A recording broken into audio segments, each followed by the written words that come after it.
탈무드에서 찾은 지혜 담긴 옛 이야기. 말 없는 행동의 의미. 이스라엘의 랍비와 개인적으로 친하게 지내던 고대 로마의 한 황제가 어느 날 심부름꾼을 보내어 랍비에게 지혜를 청했습니다. 편지에 적힌 내용은 이러했습니다. 여러 신하가 내 자리를 노리는 것 같소. 한두 명이라면 모르겠는데 너무 많은 사람이라서 무엇을 어떻게 해야 할지 도무지 모르겠소. 내가 어떻게 하면 좋겠소? 랍비는 말을 해주고 싶었으나 유대교가 로마에게 탄압받고 있는 시점에서 섣불리 조언을 해줬다가는 유대인들로부터 비난받을 위험이 있었습니다. 하여 아무 말 없이 텃밭에 나가서는 채소를 하나 뽑았습니다. 그 채소를 집안에 들여놓고는 다시 몇 분 뒤 텃밭에 나가 채소를 또 뽑기를 여러 차례 반복했습니다. 심부름꾼이 한참을 지켜보다가 랍비에게 말했습니다. 황제에게 전할 서신이나 말씀을 주셨으면 합니다. 그러자 랍비는 이렇게 말했습니다. 방금 본대로 말씀을 전하시오. 심부름꾼은 로마로 돌아와 답변을 받아오지 못해 매우 큰 죄를 지은 듯한 표정으로 당시 상황을 설명했습니다. 그러나 뜻밖에도 황제는 랍비의 가르침을 알아들었는지 만족한 웃음을 지었고 얼마 후 고민을 해결했습니다. 랍비의 행동은 무슨 뜻이었을까요? 거기에는 이런 교훈이 담겨 있었습니다. 한꺼번에 당신의 적들을 물리치려 하지 마시오. 여러 번에 걸쳐 하나하나 차례로 물리치는 것이 가장 손쉬운 해결책이오. 살다 보면 한꺼번에 여러 일로 고민하게 되는 경우가 있습니다. 이럴 때 사람들은 갈등이 주는 압박감으로 인해 너무 괴로워서 절망하기 일쑤인데 이것은 모든 일을 한꺼번에 해결하고자 하는 욕망 때문에 생기는 현상입니다. 엉킨 실타래를 풀기 위해서는 인내심을 갖고 차분히 하나씩 풀어나가야 하는 것처럼 고민 역시 하나씩 해결해야 합니다. 배고픔은 같아도 마음은 다르다. 어떤 유대인 남자가 여행하다가 해질 무렵 몸이 피곤해져 쉴 곳을 찾았습니다. 다행히 허름한 움막을 발견해서 그리로 갔는데 어디선가 한 남자가 나타나더니 몸을 살짝 건드리며 물었습니다. 여기 주인인가요? 아닙니다. 나그네인데 주인 없는 움막으로 보이기에 들어가는 중입니다. 그래요? 그렇다면 나도 같이 쉽시다. 하여 두 남자는 같이 움막으로 들어가 쉬었습니다.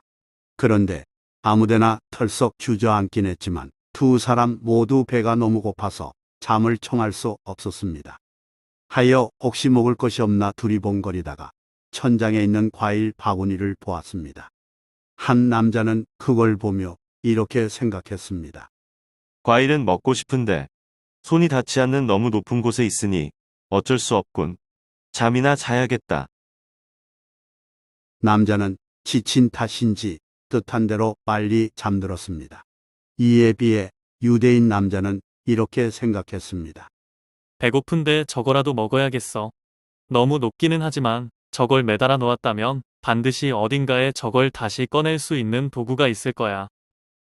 그런 생각을 한 유대인 남자는 여기저기 자세히 살펴보았습니다.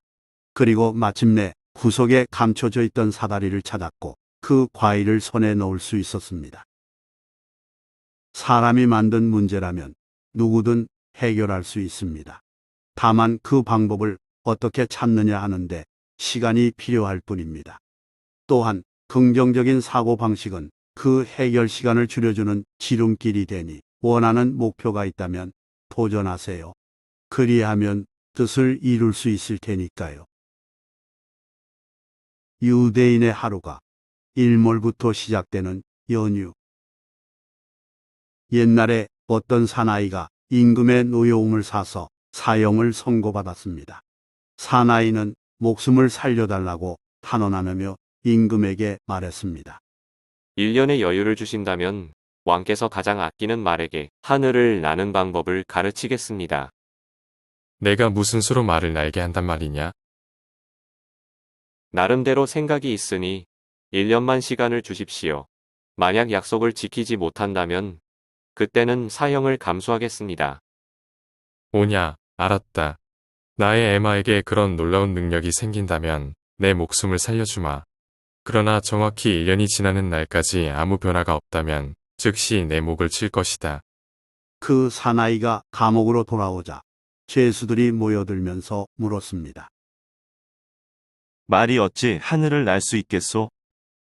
그러자 사나이는 이렇게 대답했습니다. 물론 말이 하늘을 날 수 있으리라고 장담하기는 힘듭니다. 하지만 1년 이내에 임금이 죽을지도 모르고 또는 내가 자다가 죽을지도 모릅니다. 그리고 저 말이 갑자기 죽을지도 모릅니다.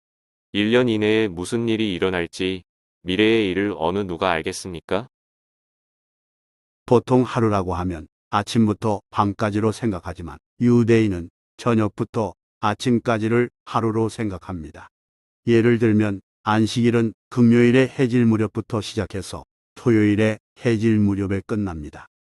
이런 유대인 특유의 시간관념에 대해 탈무드에서는 이렇게 설명합니다.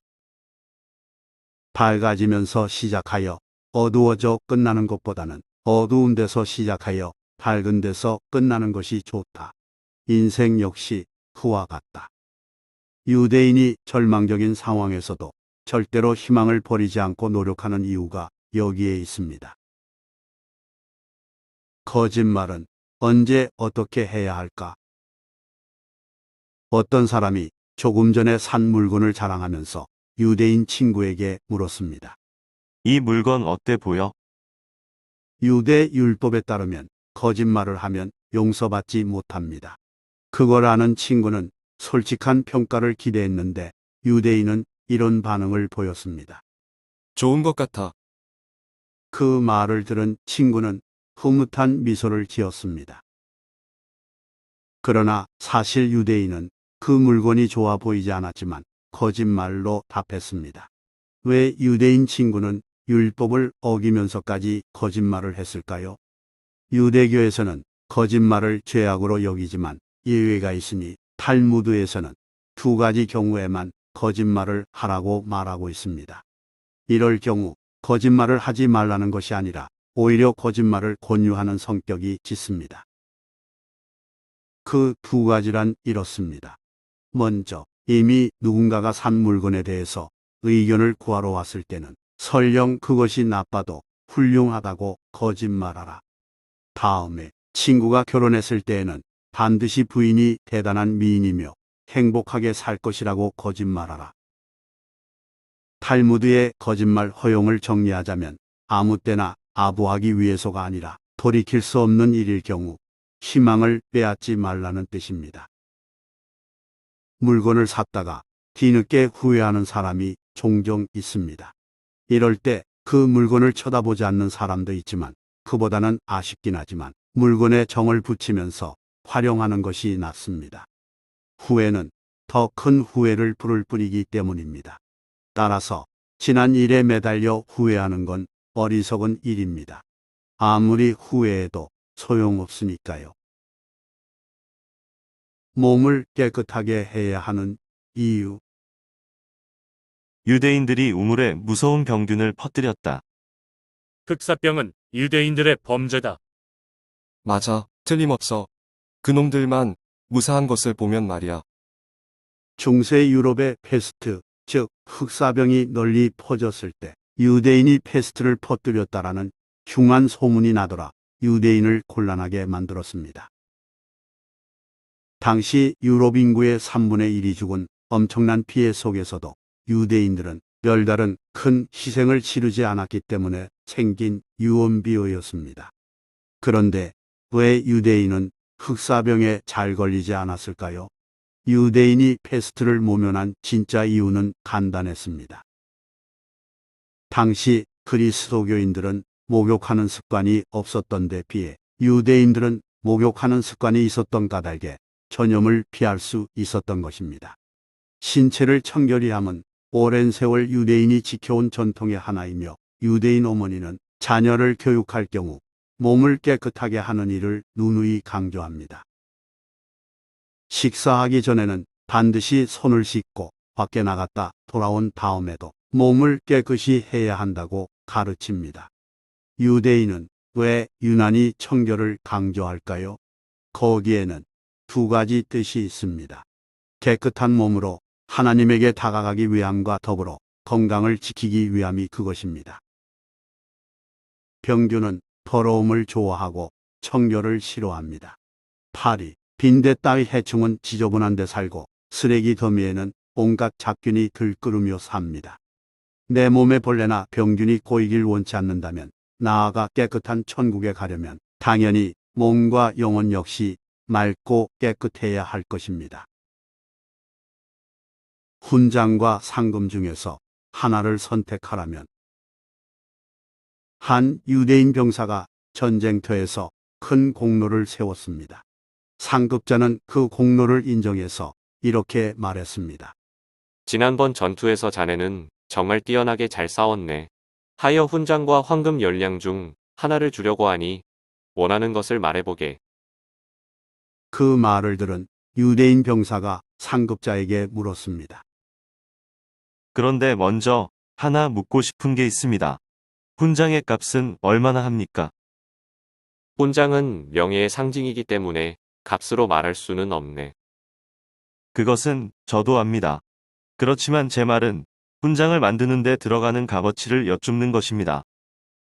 글쎄, 아마도 황금 한 냥쯤 되지 않을까. 그러자 그 말을 들은 병사가 힘차게 말했습니다. 그렇다면 저는 훈장과 황금 9냥을 받고 싶습니다. 뭐라고? 상급자는 뜻밖의 말에 잠시 놀라워하다가 이내 미소를 지으면서 말했습니다. 하하하, 알겠네. 네, 그렇게 하지. 예부터 유대인은 명예보다 실속을 더 좋아하는 것으로 유명합니다. 생존을 최우선으로 여겨야 하는 유대인의 역사 문화가 현실에 도움이 될 만한 일을 우선시한 데서 비롯된 관념입니다. 유대인들이 이익을 떠나 명예를 중히 여기는 것은 오직 종교에 관련된 일뿐입니다. 하지만 이 이야기는 지혜를 잘 쓰면 명예 또한 얻을 수 있음을 보여주고 있습니다. 좋아요 및 구독은 영상 제작에 큰 힘이 됩니다. 고맙습니다.